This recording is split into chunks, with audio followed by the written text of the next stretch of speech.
2025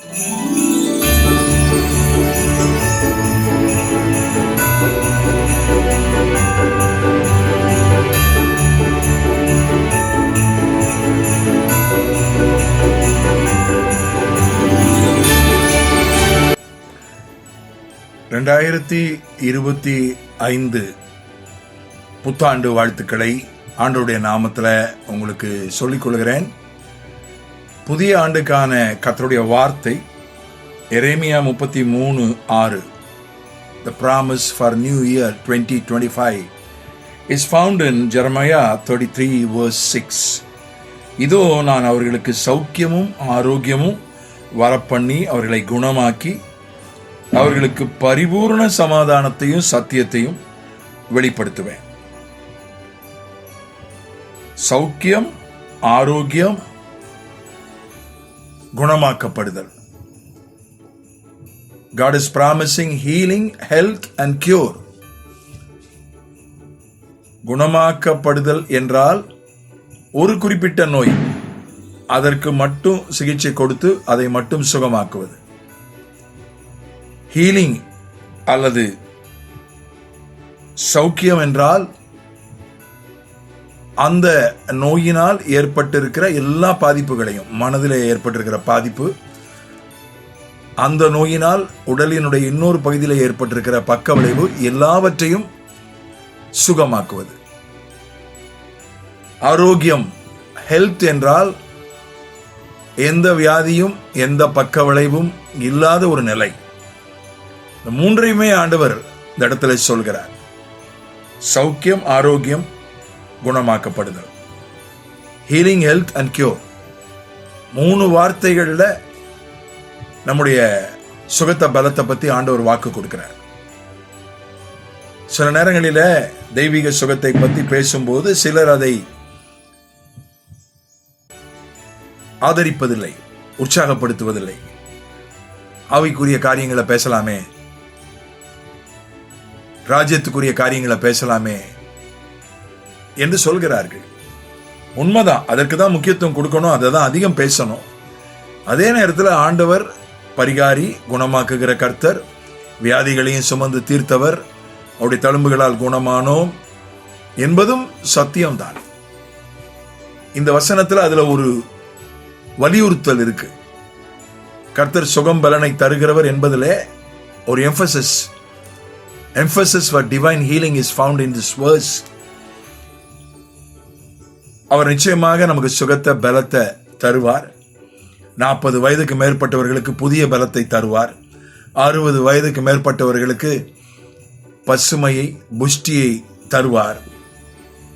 எல்லாருக்கும் சுகம் பலனை தருவார். அதுவே அவருடைய இருதயம்.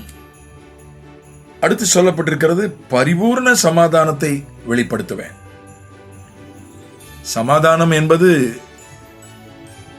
அது பல பகுதிகளிலே இருக்க வேண்டியது, உள்ளத்திலே இருக்க வேண்டியது, குடும்பத்திலே இருக்க வேண்டும், சூழ்நிலையில் இருக்க வேண்டும், போகிற வருகிற இடங்களில் இருக்க வேண்டும், வேலையிலே, தொழிலிலே, ஊழியத்திலே சமாதானம், சபையிலே, தேசத்திலே, எல்லைகளிலே, பலவிதமான சத்துருக்களோடு சமாதானம் மலர வேண்டும். பலவிதமான சமாதானத்தை குறித்து வேத புத்தகம் சொல்லுகிறது. இதே அதிகாரத்தின் 9ஆம் வசனம் கடைசி பகுதி, எல்லா சமாதானத்தின் நிமித்தமும். பலவிதமான சமாதானம் என்று அங்கே சொல்லப்படுகிறது. ஆண்டவர் ஒரு பரிபூர்ணமான சமாதானத்தை, a perfect peace. இன்னொரு இடத்திலும் நம்ம பூரண சமாதானத்தை குறித்து வாசிக்கிறோம். பூரண சமாதானத்தோடு அவனை காத்துக்கொள்வீர் அப்படின்னு ஏசாயால படிக்கிறோம். அதனால ஆண்டவர் ஒரு பரிபூர்ணமான சமாதானத்தை, உள்ளத்துல சமாதானம் இருக்கும், இல்லத்துல சமாதானம் இருக்காது. God is promising a perfect peace, a peace in every area. சிலருக்கு வீட்டில் சமாதானம் இருக்கும், வெளியில சமாதானம் இருக்காது. அந்த மாதிரி ஒரு சமாதானத்தை அவர் வெளிப்படுத்துவேன்னு சொல்றாரு. சத்தியத்தையும் வெளிப்படுத்துவேன் சொல்றாரு. ஏதோ உடலுக்கு மட்டும் சுகம் பலன், உள்ளத்திலே சூழ்நிலையிலே சமாதானம் அதோடு விட்டுவிட்டால் அது ஆவிக்குரிய விஷயம் ஆகாது. சத்தியத்தையும் வெளிப்படுத்துவேன். பெரிய வெளிப்பாடு அதுதான்.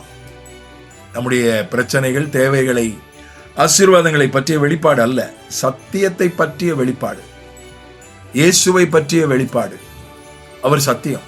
பரிசுத்த ஆவியை பற்றிய வெளிப்பாடு, அவர் சத்தியம். வசனமே சத்தியம். யோவான் 17:17. வசனத்தை பற்றிய வெளிப்பாடு, வசனத்தை பற்றிய வெளிப்பாடு தான் மிகப்பெரிய ஆசீர்வாதம். அதை வெளிப்படுத்துவேன் என்று God is promising revelations on the word of God. இன்னொரு எனக்கு மிகவும் என்னை தொட்ட ஒரு வார்த்தை பரிபூரண.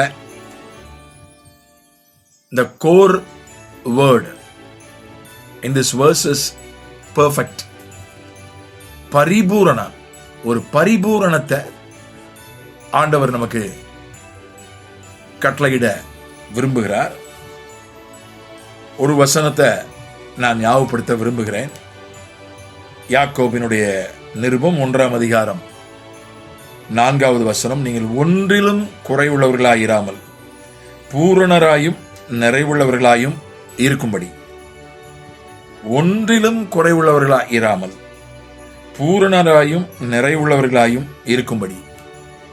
நமக்கு மனப்பாடமாய் தெரிஞ்ச வசனம், கர்த்தரை தேடுகிறவர்களுக்கோ ஒரு நன்மையும் குறைவுபடாது, ஒரு நன்மையும் குறைவுபடாது. பாடுகள் ஒரு பக்கம் வரலாம் போகலாம், சோதனைகள் ஒரு பக்கம் வரலாம் போகலாம், அது ஒரு பக்கம். ஆனால் ஒரு பரிபூரணம், நன்மைகளிலே ஒரு பரிபூரணம், சமாதானத்திலே ஒரு பரிபூரணம், அப்படிப்பட்டதான ஒரு காரியத்தை ஆண்டவர் இந்த ஆண்டுல நமக்கு வாக்குத்தத்தம் பண்ணுகிறார். அதை நம்புவோம். பரிபூர்ணத்தை நம்புறது ரொம்ப கஷ்டம். 100 மதிப்பெண்ணுக்காக பலர் ஜெபிக்க மாட்டாங்க. ஏன்னா அது 100 மதிப்பெண்ணு கிடைக்கும்னு அநேகருக்கு நம்பிக்கை கிடையாது.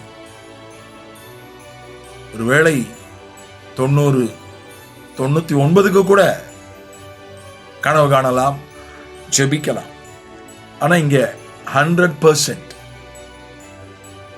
இங்கே ஒரு பூரணம், கிறிஸ்துவனுடைய நிறைவான வளர்ச்சிக்கு தக்கதாக பூரண புருஷராகும்படிக்கு தான் 5 விதமான ஊழியக்காரர்களை ஆண்டவர் கொடுத்தாருன்னு எபேசியர்ல படிக்கிறோம். நாம் கிறிஸ்துவை போல நிறைவான வளர்ச்சி அடைய வேண்டும், பூரணராக வேண்டும். அதுதான் நம்முடைய ஆண்டவர் நமக்கு வைத்திருக்கிற ஒரு குறிக்கோள், ஆண்டவர் வைத்திருக்கிற ஒரு அளவுகோல் அதான். அதனால ஒரு பூரணமான ஒரு நிலைமைக்கு நேராக கடந்து செல்ல, நடத்தப்பட, வளர ஆண்டவர் நமக்கு உதவி செய்வாராக. சமாதானத்தை கட்டளையிடுவாராக, சுகம் பலனை கட்டளையிடுவாராக. செபிக்கலாம். பிதாவே, இயேசுவின் நாமத்தில் 2024க்காக நன்றி செலுத்துகிறோம். நீர் நல்லவராயிருந்தீர், உண்மை உள்ளவராயிருந்தீர், போதுமானவராயிருந்தீர். நன்றி. உம்முடைய அன்புக்காக, கிருபைக்காக, தயவுக்காக நன்றி. இந்த 2025 ஆசீர்வதியும், கிருபை உண்டாகட்டும், சமாதானம் பெருகட்டும்.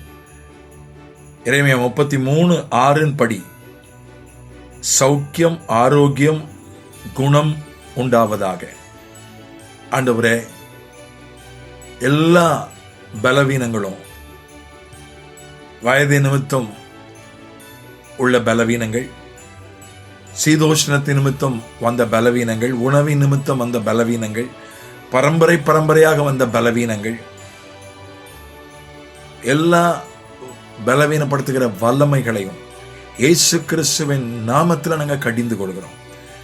ஆண்டவரே, ஒரு தெய்வீக பலனால் இடைகட்டும், தெய்வீக சுகத்தை கட்டளையிடும் இயேசுவின் நாமத்தில். பரிபூர்ண சமாதானத்தை வெளிப்படுத்துவீராக. உள்ளத்திலே, குடும்பத்திலே, போக்கிலே, வரத்திலே, எல்லைகளிலே, சூழ்நிலையிலே, கைகளின் பிரயாசத்திலே, சபையிலே, தேசத்திலே ஒரு சமாதானத்தை, ஒரு பூரணமான சமாதானம், கட்டளையிடப்படட்டும். இயேசுவின் நாமத்தில் நாங்கள் ஜெபிக்கிறோம்.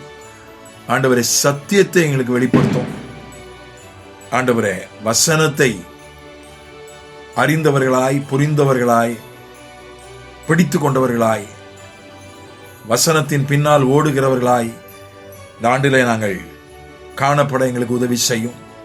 கர்த்தாவே, ஒரு பரிபூர்ணம், கிறிஸ்துவின் வளர்ச்சிக்கு தக்கதாக நிறைவான வளர்ச்சி, ஒரு நன்மையும் குறைவுபடாத ஒரு நிலைமை, அதை எட்டி பிடிக்க அல்லது அதை நோக்கி முன்னேற எங்களுக்கு இந்த ஆண்டில் உதவி செய்யும்படியாக ஜெபிக்கிறோம். தனித்தனியாக, குடும்பம் குடும்பமாக, சபை சபையாக, ஊர் ஊராக மக்களை ஆசீர்வதிப்பீராக. இந்த யூடியூப் ஊழியத்திற்கு உதவியாயிருக்கிற, உழைக்கிற, ஜெபிக்கிற, கொடுக்கிற ஒவ்வொருவரையும் ஆசீர்வதியும். உடைய சப்ஸ்கிரைபர்ஸை, வியூவர்ஸை ஆசீர்வதியும். இயேசுவின் மூலமே பிதாவே, ஆமென்.